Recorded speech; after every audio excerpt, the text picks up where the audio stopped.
अरे भाग्यवान, मेरे जूते कहाँ रखे हैं? मुझे बाहर जाने में देर हो रही है।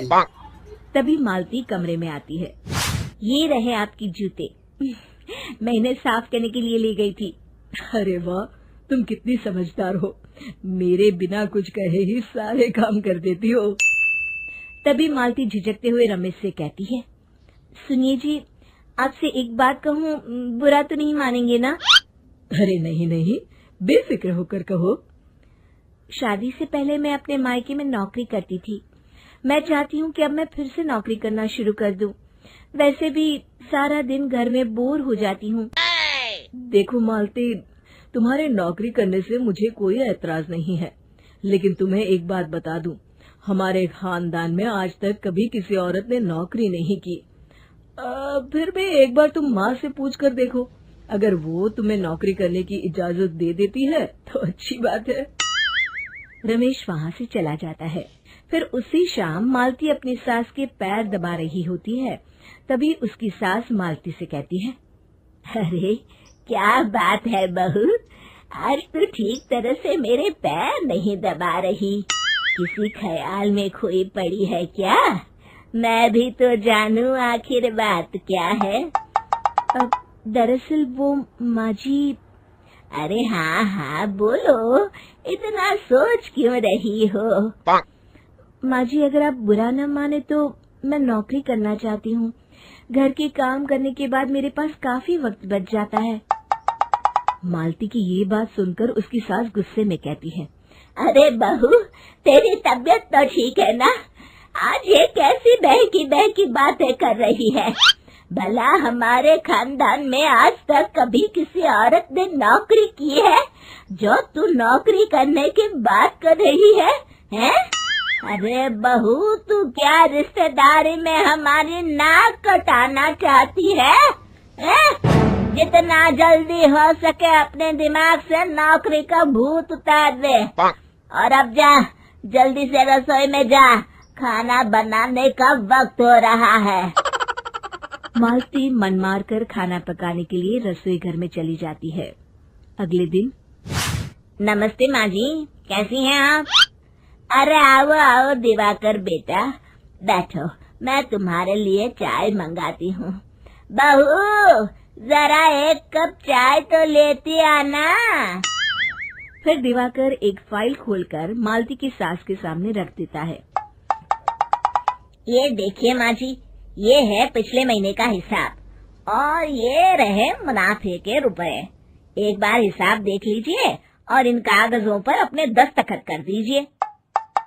अरे दिवाकर बेटा, मैंने भला आज तक कभी तेरा हिसाब देखा है जो अब देखूंगी? ला बता, कहाँ दस्तखत करूं? तभी मालती चाय लेकर वहाँ आ जाती है और अपनी सास को बिना कागजातों को पढ़े इस तरह लापरवाही से दस्तखत करते हुए देखकर हैरान रह जाती है। अच्छा माँ जी, अब मैं चलता हूँ, फैक्ट्री में बहुत काम है। फिर दिवाकर वहाँ से चला जाता है।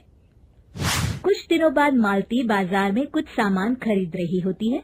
तभी एक बूढ़ा आदमी उसे आवाज देता है, अरे मालती बेटी, कैसी हो? मुझे पहचाना?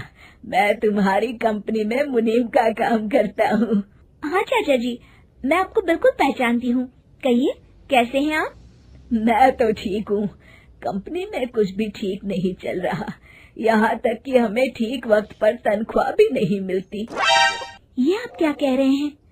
अब क्या बताऊं, आप लोग तो कभी हिसाब किताब देखने दफ्तर आते नहीं। मेरी मानो तो एक बार आप लोग दफ्तर आकर सारा हिसाब किताब देख लो, आपको असलियत पता चल जाएगी। अच्छा बेटी, अब मैं चलता हूँ, देर हो रही है। फिर वो बूढ़ा वहाँ से चला जाता है। वहीं दूसरी तरफ मालती घर पहुंचकर अपनी सास को सारी बात बताती है। तभी वहाँ रमेश भी आ जाता है, लेकिन मालती की सास मालती की किसी भी बात पर विश्वास नहीं करती। तभी रमेश कहता है, अरे माँ, बिना आग के कभी धुआं नहीं उठता। जब मालती इतना कह रही है तो हमें एक बार दफ्तर चलकर देख लेना चाहिए। वैसे भी हम लोग काफी दिन से अपने दफ्तर नहीं गए हैं। इस तरह किसी एक आदमी के भरोसे काम छोड़ना मुझे भी ठीक नहीं लगता। अगले दिन वे सभी अपने दफ्तर पहुंचते हैं और सीधे दिवाकर के कैबिन में जाते हैं। अचानक सबको एक साथ देखकर दिवाकर चौंक जाता है। अरे माँ जी, आप सब लोग अचानक यहाँ कैसे आ गए? अगर कुछ काम था तो मुझे एक फोन कर दिया होता, मैं आपके घर आ जाता। तभी मालती की सास कहती है, अरे दिवाकर बेटा, आज मैं हिसाब देखने दफ्तर आई हूँ, जरा मुझे पिछले 6 महीनों का हिसाब दिखाना तो बेटा।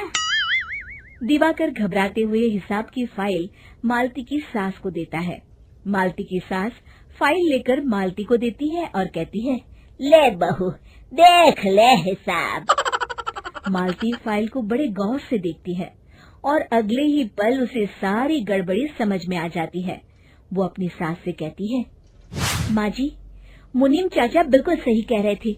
हमारी कंपनी में पिछले 6 महीनों में जितना मुनाफा हुआ है, हमें उसका आधा पैसा भी नहीं मिला। यूँ समझ लीजिए कि 1 रुपये में सिर्फ चवन्नी ही हमारे हाथों में आई है। मालती की बातें सुनकर मालती की सास गुस्से से दिवाकर को पूछती है, क्यों दिवाकर, मेरी बहू जो कह रही है वो सच है?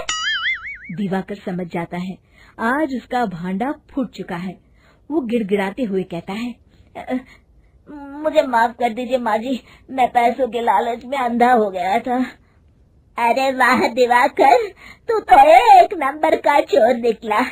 इतने दिनों से मैं तुझ पर आंख बंद करके भरोसा करती रही और तू मुझे ही चुना लगाता रहा। अभी के अभी निकल यहाँ से और दोबारा अपनी शक्ल मत दिखाना। दिवाकर वहाँ से भाग जाता है। मालती की सास मालती को शाबाशी देते हुए कहती है, बहू, आज मैं समझ गई कि पढ़ाई लिखाई हमारी जिंदगी में कितनी जरूरी है।